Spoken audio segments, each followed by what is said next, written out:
What actually happens when time runs out in the end of a round and you're still playing in a game? Well, the answer actually varies depending on what kind of event you're playing in. Today we're going to be taking a look at exactly what happens when time is called during the end of match procedure.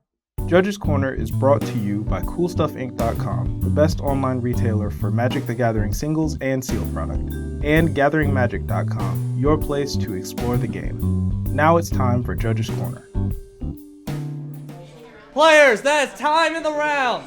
Active player, finish your turn, and there are 5 additional turns. Most events will have some sort of time limit for the length of a match. The store has to close at some point. You don't have to go home, but you can't stay here. The minimum time limit for any match is 40 minutes. The recommended time limit is 50 minutes. And there is no maximum, but you may find a time limit imposed if your game starts to impact things like a convention hall closing. In the quarter and semifinals, the recommended time limit is 90 minutes. And the finals has no time limit. If you're not done playing your match and time is ended, then we go into something called end of match procedure. For normal constructed games and Swiss events, you'll have 5 additional turns as soon as time is called, with the current player continuing their turn as turn 0.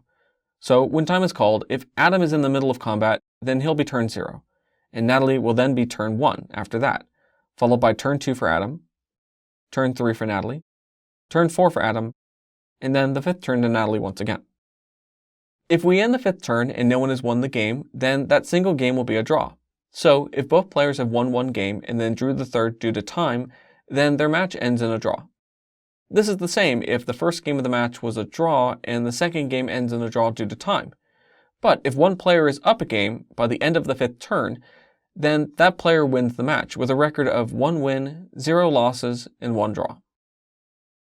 Once time is called, that's it. You don't begin another game, even if you're in the middle of shuffling up to begin another game. The only games that play through the 5 additional turns are games that are currently in progress. And if you haven't actually kept your opening hand, well, you haven't started playing Magic yet. However, what happens if you draw one of your games, but time isn't actually called? Sometimes we naturally draw matches. Perhaps you're both at 1 loss and 1 win, and someone earthquakes for 20.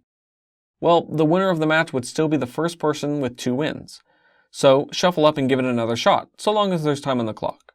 And if you end up winning or losing the match, don't forget to record the draw. It counts towards your tiebreakers. One question I've seen before is, what happens if I take an extra turn during those 5 additional turns? Well, those players may be Temple Masters, but they're not Masters of Turns. The extra turns will count towards the normal 5 additional turns, and technically one player could end up taking all 5 extra turns, say if they got lucky with Rail Zark's Ultimate. Taking an extra turn during the 5th and final turn of additional turns will be, well, rather lackluster, as the match ends there regardless. Another question I've seen a lot, especially at larger events that offer this, is what happens if I draw in a single elimination event, where draws just aren't possible? In events where there is no time limit, where draws occur, players will simply keep shuffling up and playing again until one player has secured 2 wins. But in tournaments that do have a time limit, when time runs out, we follow a special set of rules called sudden death. You follow the normal end of match procedure with 5 additional turns. But then, at the end of the 5th turn, if a winner hasn't been determined, we take a look and see if anyone is currently up a game, and that player wins the match. If both players are tied for the same amount of game wins or losses, then we take a look and see whoever has the highest life total, and that player wins the match. But if both players are tied for the same life total, then the game carries on with a new state-based action that says, if a player does not have the highest life total, he or she loses the game.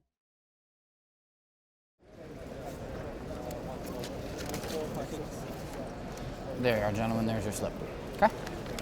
Sometimes rules questions can take a while, or you might have a deck that's checked by a judge. In those cases, judges might issue a time extension, giving you a little extra time for your match. At the end of the round, if you have a time extension, you play on until your time extension has expired, at which point you'll follow the normal end of match procedure. Grand Prix players, new pairings are up. At competitive events, sometimes a draw is even as bad as a loss, especially towards the end of the tournament. In those cases, you or your opponent might think it's best that either of you get the win, regardless of how.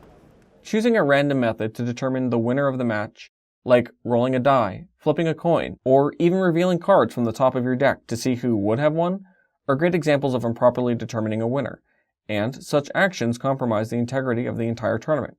If your opponent makes a suggestion and you don't immediately call over a judge, Both of you will likely suffer the same penalty if caught. Well, it appears we've run out of time. I'm sorry, but we're going to need to turn in this video's match result slip. So without further ado, if you have any questions, make sure to send us an email at judgescorner@gatheringmagic.com or leave a comment below, and myself or someone else will be happy to get back to you. Until next time, make sure to shuffle thoroughly, play at a reasonable pace, and have fun.